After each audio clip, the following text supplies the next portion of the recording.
प्रियो, मैं आपका धन्यवाद करता हूँ कि आपने बड़े प्यार से मुझे बर्थडे की बधाइयाँ दी। प्रभु आपको बड़ी आशीष दे।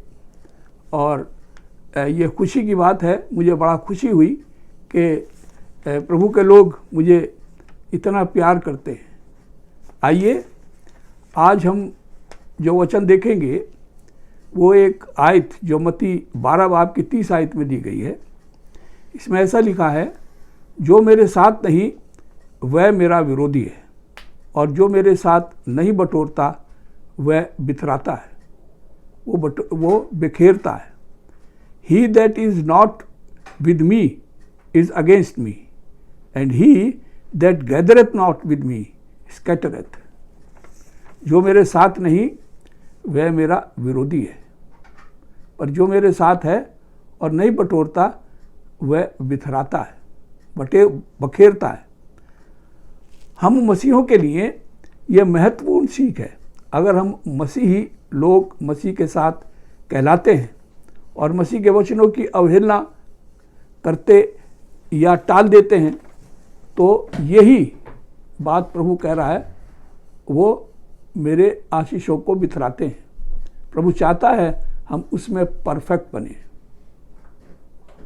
जब हम प्रभु के वचनों पर भरोसा करते हैं और उन पर मेडिटेट करते हैं, अगर वह वचन हमारे हार्ट मन स्पिरिट में समा जाता है या हमारे हृदयों में काम करता है, तो हम समझे कि हम उद्देश्य के समीप हैं। परमेश्वर की दृष्टि में मसीही जीवन की सक्सेस, कामयाबी इस बात में होती है जब वह परमेश्वर की विल, इच्छा और पर्पस, उद्देश्यों को समझने लगता है। जब हम परमेश्वर के इच्छा और उद्देश्यों को समझने लगते हैं, तो यही एक मसीही जीवन की सक्सेस है। और अपने उद्देश्य, मिशन और गोल के प्रति जागृत हो जाते हैं और मसीह के साथ उसका गहरा आत्मिक संबंध दिखाई देने लगे और उसमें आत्मिक फल दिखने लगे, जिसका बयान पौल ने कहा है गलतियों 5 बाब की 22 और 23 आयत में। 22 आयत में ऐसे लिखा है, आत्मा का फल प्रेम, आनंद, मेल, धीरज और कृपा, भलाई, विश्वास, नम्रता और संयम है। एक आत्मिक जीवन के क्या फल हैं? ये 9 फल हैं जो मैंने भी आपको बताया। वर्ष 24 में लिखा है, जो मसीह में है उन्होंने शरीर और उसकी लालसाओं और अभिलाषाओं को क्रूस पर चढ़ा दिया है, पुराने मनुष्य को त्याग दिया है। उपरोक्त वचन हमारे आत्मिक जीवन को नापने का मेजरमेंट है। जो उपरोक्त वचन है, ऊपर कहा का वचन हमारे आत्मिक जीवन को नापने का मेजरमेंट है। आज परमेश्वर चर्च के माध्यम से अपने स्वर्गीय उद्देश्यों की पूर्ति करना चाहता है, जिसके लिए हर मसीही जिम्मेदार है।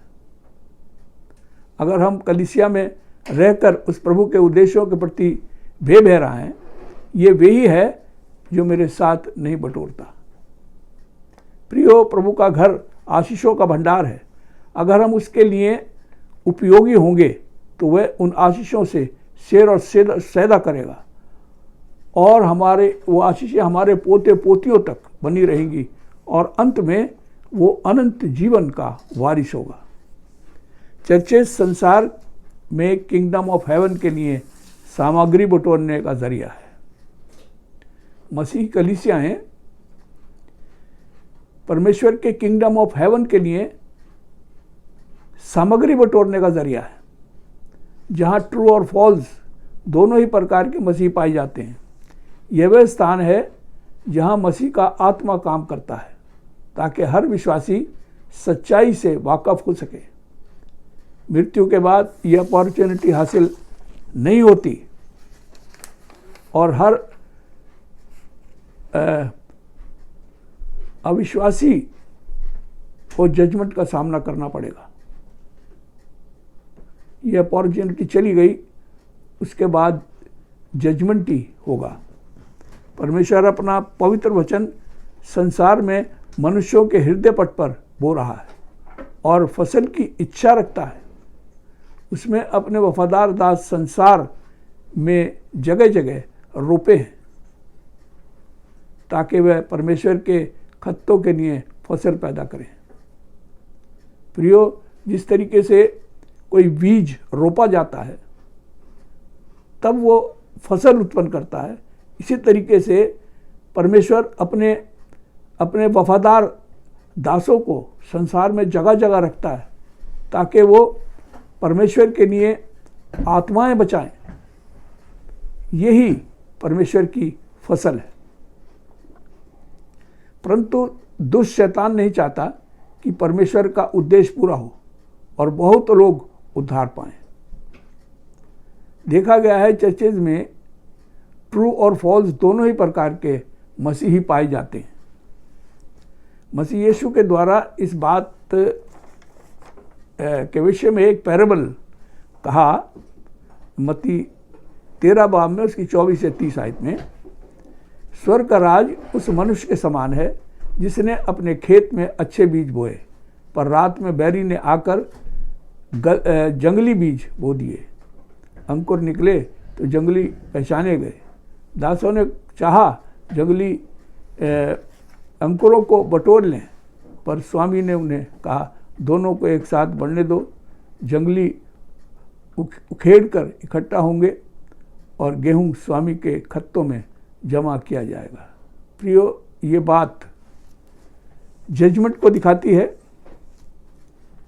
अगर चर्च में रह के कोई परमेश्वर के सच्चाई से वाकफ नहीं है तो इसके बाद उसके लिए जजमेंट ही है। 30 आयत में कहता है, कटनी तक दोनों को बढ़ने दो। यह जजमेंट की तस्वीर है। उस समय न्याय प्रकट होगा, अच्छे बुरों से अलग किए जाएंगे।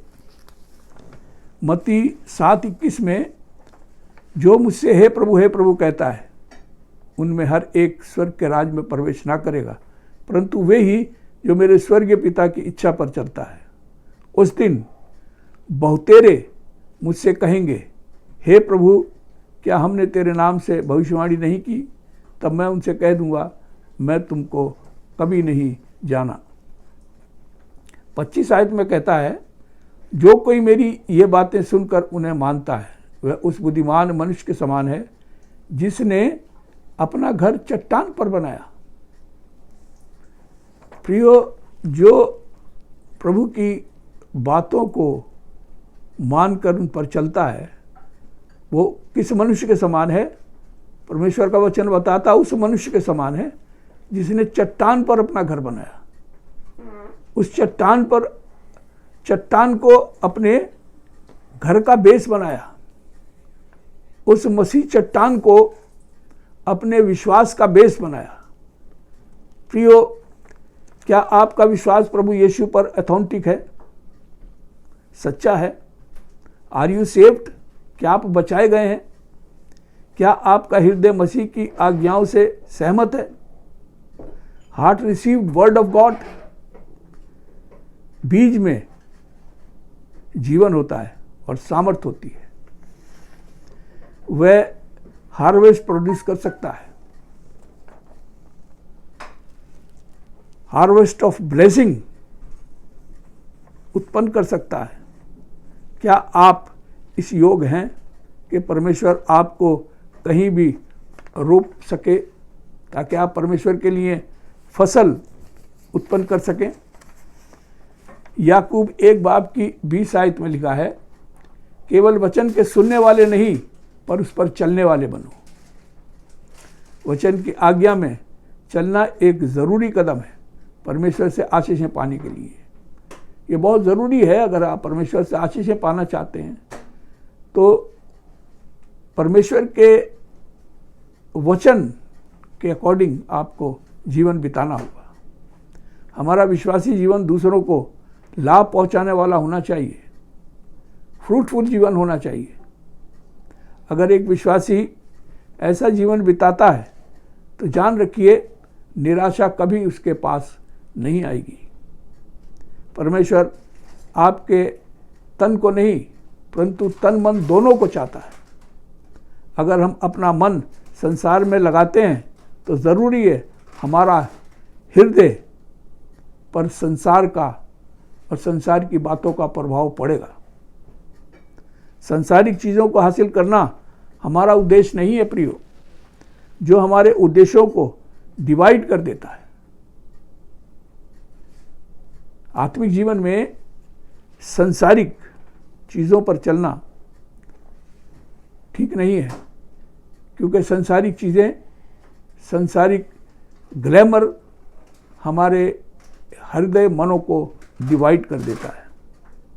मत्ती 6 बाब की ईसाई में लिखा है, क्योंकि जहाँ तेरा धन वहाँ तेरा मन भी लगा रहेगा। परमेश्वर आपका हृदय पट चाहता है ताकि अपने लिए फसल प्राप्त कर सके।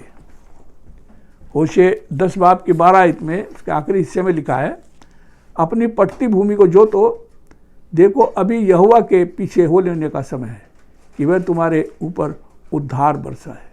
प्रियो, हमारे हृदय हमारे नहीं हैं, जो मसीह लोग हैं, हमारे हृदय प्रभु की भूमि है जिस पर प्रभु अपनी फसल बोना चाहता है। वो कहता है देखो अभी यहोवा के पीछे हो लेने का समय है कि वह तुम्हारे ऊपर उद्धार बरसाए। प्रभु अपने वचन पर आशीष दे।